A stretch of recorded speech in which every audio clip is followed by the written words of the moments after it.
ഈ വണ്ടിക്ക് വന്ന മെയിൻ കംപ്ലൈന്റ് എന്ന് പറഞ്ഞാൽ ഇത് തന്നെ കംപ്ലൈന്റ് ആക്കിയിട്ട് കുറച്ച് കഴിയുമ്പോൾ ഇത് തന്നെ ശരിയാവും. അങ്ങനത്തെ കുറച്ച് കംപ്ലൈന്റ് ഉണ്ട്. എന്ന് പറഞ്ഞാൽ ഇതിന്റെ ചാർജിങ് പോർട്ട് ഓപ്പൺ ആവൂലായിരുന്നു.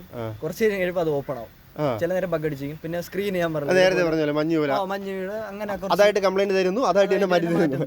പിന്നെ ഫേസ് ചെയ്ത വേറെ വലിയ പ്രോബ്ലം എന്ന് പറഞ്ഞാൽ ഫോർക്ക് മാറാൻ പോയത് തന്നെ. അവിടെ ചെല്ലപ്പോൾ അവർ പറയുന്നു സാധനം ഇല്ല, അവിടെ പോകണം.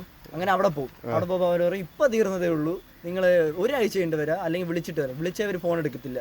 വീണ്ടും അവിടെ പോകുമ്പോൾ പറയും അടുത്ത് ഇവിടെ ഉണ്ട് സ്ഥലമെന്ന്. ഈ സ്ഥലത്തെല്ലാം കൂടെ പോയിട്ട് വരുമ്പോൾ തന്നെ ഇതായിരുന്നു തീർന്ന് ഞാൻ വഴി കിടക്കും. അതായിരുന്നു മെയിൻ പ്രോബ്ലം. ഗവൺമെന്റ് ഓഫീസിൽ പഞ്ചായത്ത് കയറുമ്പോൾ അവിടെ പോയി ഇവിടെ പോയി ഇങ്ങനെ അതുപോലത്തെ ഒരു ഇതായിരുന്നു മെയിനായിട്ട് ഫേസ് ചെയ്തിട്ടുള്ള പ്രോബ്ലം. ഇല്ലായിരുന്നു ഈ ചെറിയ ചെറിയ ബഗ്ഗല്ല ചെറിയ ചെറിയ കംപ്ലൈന്റ് ഒക്കെ വരുമ്പോഴത്തേക്കും കൊണ്ടുപോയാൽ അവർ ചെയ്യുമായിരുന്നു. കസ്റ്റമറിനെ അവര് വാങ്ങാൻ നേരത്ത് ഭയങ്കര സ്നേഹവും കാര്യങ്ങളും, കംപ്ലൈന്റ് വേണമെന്ന് നേരത്ത് വേണമെങ്കിൽ ചെയ്തു തരാം, അവിടെ ഇട്ടിട്ട് പോ എന്നൊക്കെ പറയുന്ന ഒരു ഇതാണ്.